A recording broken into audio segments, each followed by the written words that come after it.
बुजुर्ग फरमाते मैंने दुआ मांगने का तरीका अपनी बीवी से सीखा। हजरत वो किस तरह? फरमाने लगे मेरी बीवी ने ना मुझे कोई काम बताया, कुछ पैसों की जरूरत के लिए कहा, तो मैंने उसे कहा कि भाई अभी मेरे पास नहीं है, कुछ दिनों में आते हैं तो मैं दे दूंगा। औरतों की आदत होती है, वो बार बार याद कराती हैं। 2-4 दिनों के बाद फिर उसने कहा हजरत वो मैंने कहा था कुछ पैसे, मैंने उसे कहा कि अभी मेरे पास नहीं है, कुछ दिनों में मिलते हैं तो मैं तुम्हें दे दूंगा।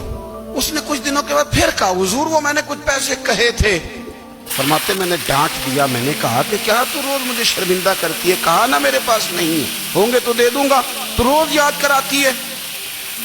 फरमाते उसने पहले तो मेरी डांट को सहा, फिर मेरे सख्त जुमलों ने उसकी आंखों में आंसू पैदा कर दिए, फिर उसने अपने आंचल में अपने उस दुख को समेटा और फिर उसने एक जुमला कहा तो मैं रो पड़ा और मुझे अपने रब से मांगने का तरीका आ गया।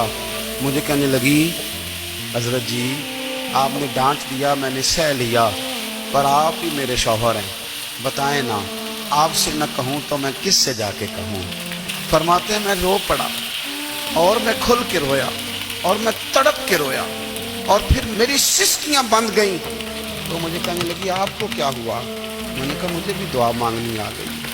जब मैं उसे कहूंगा ना अल्लाह तू ही मेरा रब है, मैं तुझसे न कहूं तो मैं किससे जाके कहूं, मैं क्यों किसी बंदे से सवाल करूं, मैं क्यों किसी दुनियादार से कहूं, मैं तेरे बंदों का नेक बंदों का वसीला लेके तेरे महबूब की गुलामी लेके तेरी बारगाह में आया, तुझसे ना मांगूं तो किससे मांगूं। समझ आ गई है, जब मैं इस रंग में मांगूंगा तो तेरा रब मेरे ऊपर बड़ा ही फजल फरमाएगा। एक शख्स ने कहा जनाब उसने लंबे बाल रखे हुए थे, बाल कंधों तक, मर्द अगर जुल्फे समझ के रखे तो कंधों तक, बल्कि कंधों से भी थोड़े ऊपर ही बेहतर है, कंधों के नीचे यूं बाल लटकाए हुए।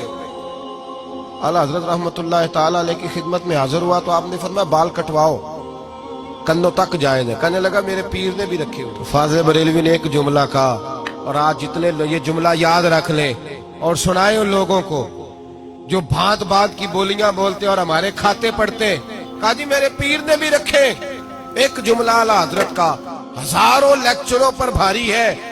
फरमाने लगे क्या कहा तेरे पीर ने भी रखे? फरमाया शरीयत नबी पाक की चलेगी, तेरे पीर साहब की नहीं चलेगी। शरीयत रसूलुल्लाह सल्लल्लाहु अलैहि वसल्लम की चलेगी, तेरे पीर साहब की संभाल के रख। अगर तेरे पीर ने रखे हुए तेने कटवा, वो फेले हराम करेगा तो तू भी करेगा। बिल्कुल किसी सूरत भी दुरुस्त नहीं है, मना फरमा दिया 100%।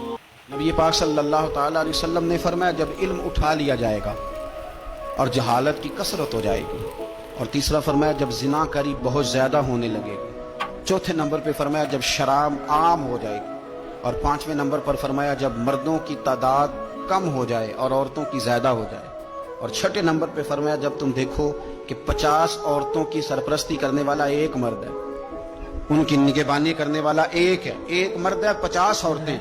जब ये 6 अलामतें आए तो समझ लो क़यामत आने वाली। मेरे हुजूर ने फरमाया जब जिना बढ़ने लगे, जिना करना आसान हो रहा है,